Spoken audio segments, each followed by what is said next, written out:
beloved Boss Mike Cervera.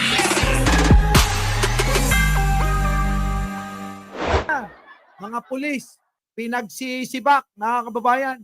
Libo-libong mga pulis, sinibak! Bakit? Pasok!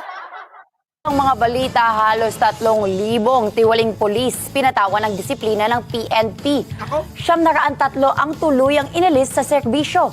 Si Mar Gabriel sa detalye ng balita. Mar?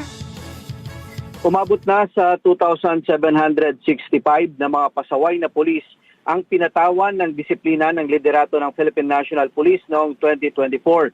1,112 sa kanila ang sinuspinde, 108 ang na-demote, 103 ang na-remand, habang 903 ang tuluyang pinatalsik sa serbisyo. Ako po mga kababayan! Ang daming mga pulis na, ano? Yung mga pasaway, sa bagay, wala akong nakitang number 2. Naniniwala kayong lahat, ano? Eto, mga kababayan. si Leonardo Busilak, ang daming 1. Thank you. Pachuchay sa 2.1 likers. Baka naman gusto nyo pandagdagan. Kita nyo? Mga kababayan, kita nyo? Kita nyo naman. Pagka mas maraming like, hindi tayo nawawala sa live. Sabi rito, yari ka, Boss Mike, una ka daw sa listahan ni Dantel. Talaga ba? Huwag niyo akong pakabahin dahil wala sa akin yan. Kung sakaling kabahan man ako, kapag nagalit si Jen Angeles lang. Doon lang ako kinakabahan. Sa mga ganyang patawag, ultimo balahibo ko, hindi tatayo dyan. Maniwala kayo sa akin. Tatawanan ko lang yan. Alam nyo ba araw-araw, nagsasalita ako sa maraming tao, iba't ibang klase ng tao. Masyado lang mga kababayan masyado lang confidential, kaya hindi ko nila live at pinapakita yan. Pero kung makita nyo lang, mga kababayan, maghapon salita ko ng salita, no? Tapos tinutuloy ko pa rito sa live. Yung pagsasalita ko. Biruin nyo, magdadalawang oras na ako nagsasalita rito. Di ba, Jingkoy? Captain Frank? 2.2 na ba? Thank you naman. Di ba? Tuloy. Dahil sa iba't ibang kaso, kabilang sa kanila ang 5 lieutenant colonel, 6 na police majors, 12 police captain at 5 lieutenant. Ayon kay PNP Chief General Romel Francisco Marbil, patunay ito na nagpapatuloy ang internal cleansing sa hanay ng PNP na layong alisin ang mga kasamahan nilang sumisira sa imahe ng organisasyon. Kamakailan lang isinailalim sa restrictive custody ni General Marbil ang 20 aktibong pulis na sangkot sa kontrobersyal na operasyon ng 70 kilo ng shabu sa Maynila. Mga kababayan, eto na. Alam nyo mga kababayan, yung mga yan, panahon ni Digong yan baka i-fake news na naman ng mga iba. Nung panahon pa ni Digong yan nasa wata. Yung alin? Yung hinuli nila na napakaraming shabu. Inipon nila, inimbak nila, tinago nila. Tapos mga kababayan, nung naupo si Pangulong Bongbong Marcos, ayun, nahuli! Diba, Direk Freddy? Ikaw ba, hindi kayo papatawa? Ay, Dan Fernandez, Congressman. Si Direk Freddy, patawag nyo yan. Lagot, papatawag ka. Sa chat ko mamaya. Kung si Direk Freddy Valera, patawag nyo eto na. Noong 2022, sa 30 dawit sa kaso, 5 na ang nagretiro, 1 ang nag-resign habang 2 ang na-dismiss sa serbisyo. Patunay daw ito na walang sabwatan sa hanay ng PNP. Dapat lang kita nyo. Kung panahon ni Digong, may sabwatan. Panahon ni Pangulong Bongbong Marcos, wala. Hindi nila kinukonsinte ang pagkakamali ng kanilang mga tauhan. Mahigpit din daw nilang ipinatutupad ang Zero Backlog Program sa kasong administratibo na tumatalima sa 110 araw ng resolusyon na nakabase sa Memorandum Circular number 2016. Sa mga hindi pa nakakapag subscribe dyan sa kapatid natin. Kay Direk Freddy ha, huwag nyo nang patagalin. Opo ha. Pagka ho kayo nanood, nag-subscribe dyan, banggitin nyo pangalan ko para kiligin. Ha? Ulitin ko lang. Pag ho kayo nag-subscribe dyan kay Direk Freddy, pakibanggit ho yung pangalan ko. Ha? Sabay, ha? Lagay nyo pangalan ko, Mike Cervera, para lalong kiligin. Oh, ha? Oh, yan po mga kababayan. Kita nyo naman.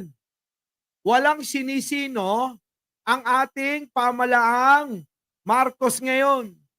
Sabi nga ni Pangulong Bongbong Marcos, nung nakaraan, sinabi niya, ano sabi? Boss Mike ni Pangulong Bongbong Marcos, sabi niya, eto, paalala ko lang. Ano sabi ni Pangulong Bongbong Marcos?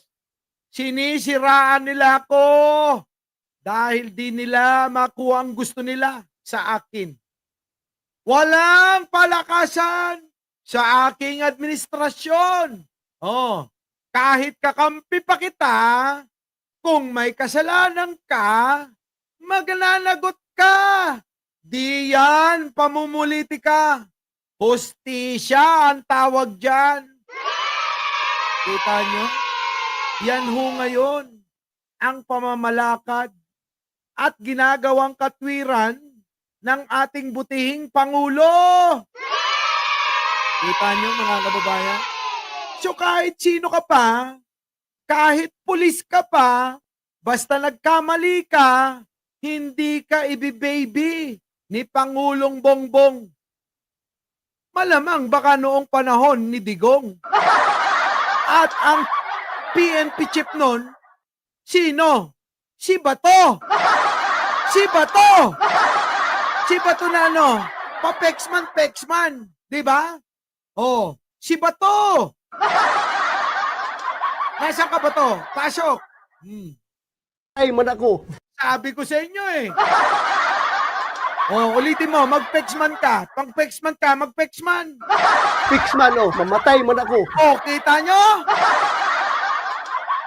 Si Bato yun. Talaga ba, Bato? Hindi mo sila kinukonsinte? Pixman, mamatay man ako. Kita nyo, Pexman, mamatay man daw siya. Kailan ba? Kailan ba yung Bato? Pwede ba wag mo nang tagalan? Kung wawakasan mo man, o may plano ka man na wakasan ang buhay mo, wag mo nang patagalin yan. Kung bukas yan, wala namang pinagkaiba kung ngayong gabi na yan. Bato. Grabe, no? Ulit. Pixman, mamatay man ako. Kita nyo? Pexman, mamatay man daw siya. Sige, tuloy na natin to. Sige nga, pakinggan natin. Pixman, mamatay man ako. Negatibo pa rin. Kinumpirma ng Philippine Statistics Authority na walang kahit anong record ang pinaghahanap ng kamera. Pangalang Mary Grace Piatos at Kokoy Villamin. Magtanong nga kayo sa Davao kung sino yung Mary Grace Piatos. Kaugnay sa kinekwestyong confidential funds ng Office of the Vice President. Kita nyo? Maraming Piatos na sa Davao. Totoo ba to, sir? Ito naman. Mamatay mo! Lupa doon sa likod ng City High. Lupa yan ng mga Piatos. Punta ka sa Bunawan. May mga Piatos dyan. Hindi ko lang alam kung sino si Mary Grace, ha? Bato, no? Nakaraan, puncher ang dala-dala mo. Grabe! Si Bato, mga kababayan, noon, puncher ang dala-dala niyan. Ngayon naman, Pexman! Di ba? Saan ka pa? Puncher! Pexman! Si Bato yan. Wala nang iba. Puncher? Pexman? Mamatay man? Si Bato yan. Wala nang iba. Yung tawa ni Karen Davila, tuloy. Pero maraming Piatos dyan. Huwag mo yung sabihin na non-existent yung tao niyan. Walang birth certificate. Ay, papahanap nga niyo. Ayon po sa PSA, walang nakarehistro sa birth, marriage o kahit na death record nila na may pangalan pong Mary Grace Piatos. Pwede naman kasi gumawa ka ng pangalan, mag-codename ka para It's intelligence Okay. operations, All right. confidential operations. To hide the identity of that person, they can assume nom de guerre, no, they can assume their Sabi ni Karen Tabilo. Okay. Okay.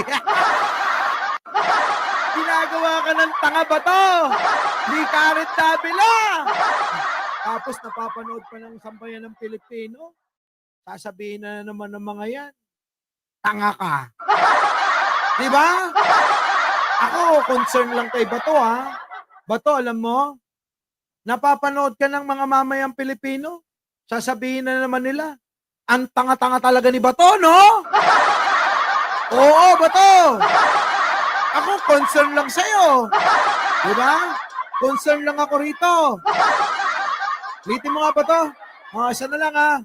Panoorin nyo ng buo. fix man, oh, mamatay man ako. Negatibo pa rin. Kinumpirma ng Philippine Statistics Authority na walang kahit anong record ang pinaghahanap ng kamera. Pangalang Mary Grace Piatos at Kokoy Villamin. Magtanong nga kayo sa Davao kung sino yung Mary Grace Piatos. Kaugnay sa kinekwestiyong confidential funds ng Office of the Vice President.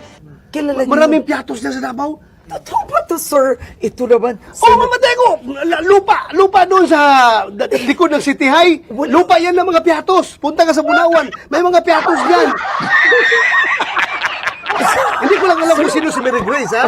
Oh, pero maraming Piatos dyan. Huwag mo yung sabihin na hindi non-exist Yung itsura ni Karen, no? yung tao dyan. Walang birth certificate. Ay, papahanap nga niyo. Ayon po sa PSA, walang nakarehistro sa birth, marriage o kahit na death record nila na may pangalan pong Mary Grace Piatos. Pwede naman kasi gumawa ka ng pangalan, mag-codename ka para it's intelligence Okay. operations, All right. confidential operations.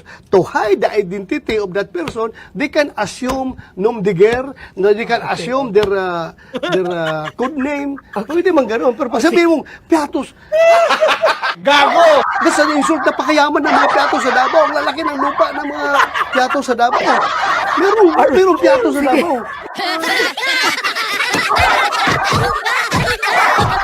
Puta ba to? Pinasaya mo ako! Sana ganun din kayo, naging masaya kayo kay Bato! Mga kababayan, ha? Sana naman naging masaya kayo kay Bato. Putik na yan. Ibang klase. So paano yan? Kota na tayo. Magdadalawang oras na tayo. 2 oras kayo kung kayong pinasaya, ha? Sana naman nakabawi na ako sa mga absent ko sa inyo. So paano yan? Ayawan na. Bago tayo maghiwa-hiwalay mga kababayan, huwag niyong kakalimutan. Yung isang like ko muna. Isang like ko muna para hindi tayo nare-report. Muli, mga kababayan, hanggang dito na lang. Ako po ang inyong lingkod, wala nang iba. Kasama ko kanina si Ballpoint Man, si Direk Freddy. Nagpapaalam sa inyo. Mga kababayan, maraming salamat sa pagsama. Muli, ako po ang inyong lingkod, Mike Cervera po, lagi nagsasabing, mahalin natin ang ating kapwa, pagdasal po natin lagi ang ating bansa. Our beloved Boss Mike Cervera.